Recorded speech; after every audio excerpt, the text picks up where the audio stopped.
Welcome back to the channel. Today we are going to be talking about all things nutrition. But first, we're gonna go catch a run, and then when I get back, we're gonna talk about nutrition.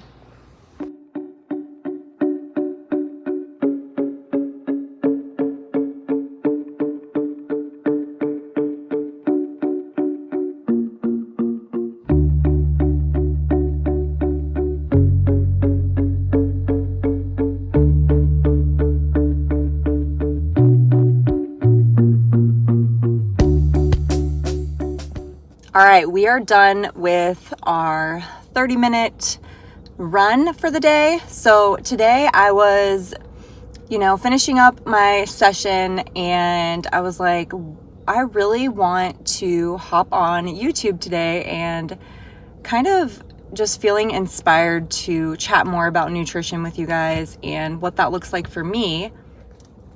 Now, with that being said, on a day like today where I lifted this morning and then did a run later today, I will probably have a little more increase in appetite. But, if you're someone who's just looking to live a healthy lifestyle and balance your weight training and your cardio and your nutrition, then this video is for you. So on a day like today, I'm going to keep my carbs a little higher in the morning and afternoon because I want to prioritize my carbs around my workouts. And today, with doing strength and cardio, we're probably gonna need even more carbs than just if I were doing a strength training session, because I'm gonna be utilizing that energy. So always keeping protein the same. We always want to keep that 0.8 to 1 gram per body weight of protein.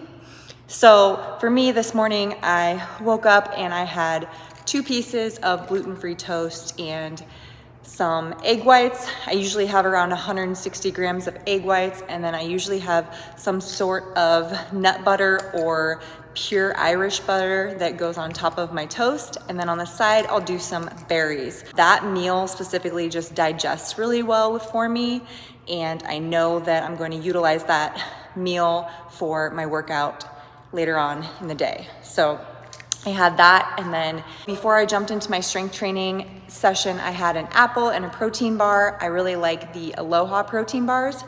And then after my strength training session, I had a session, so then I just sipped on some electrolytes and some carb source to fuel my run that I knew I was going to be doing later on. So that's kind of what my morning looks like when I know that I'm doing strength training and then I'm also going to be doing a run later on in the day.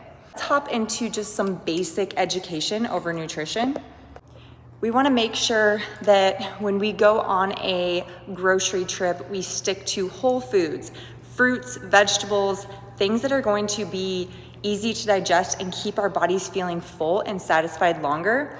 Lean proteins, and what that looks like is going to be egg whites and meat such as chicken, lean turkey, lean beef, those types of things, fish. And when we stick to those foods, we're gonna be full and satisfied, and it's not gonna cause us to wanna go on those binge eating sessions. So we don't wanna have any temptations in the house. We want to avoid keeping those tempting foods around us, because if we have them around us, we're more than likely to gravitate towards those. So if we just avoid keeping them in the house, you have more likelihood of not eating them, because if you really did want them, you would have to physically go out and grab them. So just don't keep them in the house. And I'm not saying that you can't ever have those foods that you love and enjoy, but just don't keep them in the house, because that's just easy access towards those foods, and they're so tempting, and it's just easier to have to make yourself go out and get them. Tip number 2, remember that this is not just about a diet. We also have to incorporate movement and weight training, because the more muscle mass that our bodies carry, the more we are going to burn calories. So with that being said, the more movement that we have, the more calories we are also going to be burning.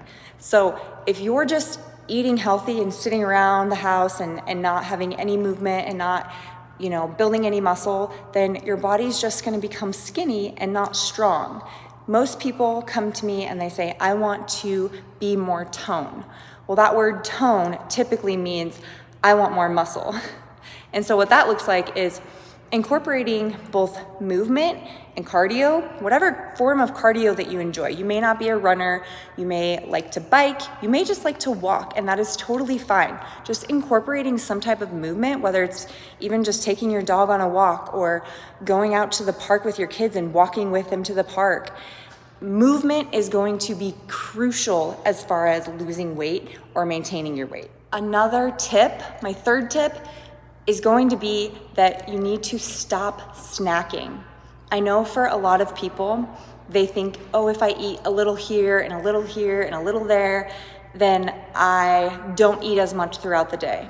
Well, I can assure you that those little tiny things add up. So if you can balance out your blood sugar levels by eating bigger meals and spreading them out throughout the day, it's going to give your body the fuel and the energy that it needs, but it's also going to keep you satisfied and it's going to keep you full longer, which is going to prevent you from having those cravings that you are having. And my last tip, my fourth tip, is going to be to find meals that you enjoy, because you are more likely to stick with this and make it a lifestyle if you're eating foods that you enjoy.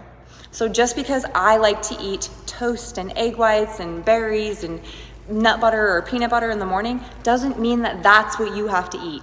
This could look totally different for you, but just find something that works, find something that your body enjoys and that you know that you could stick with long term. I hope this video has been helpful for you guys. And if you follow us on our podcast channel, we go in depth on how much you should be eating. So head to Grind, Sleep, Repeat podcast and you'll have to check that out. And if you're new to my channel, don't forget to hit that subscribe button. And as always, we'll see you guys in the next video.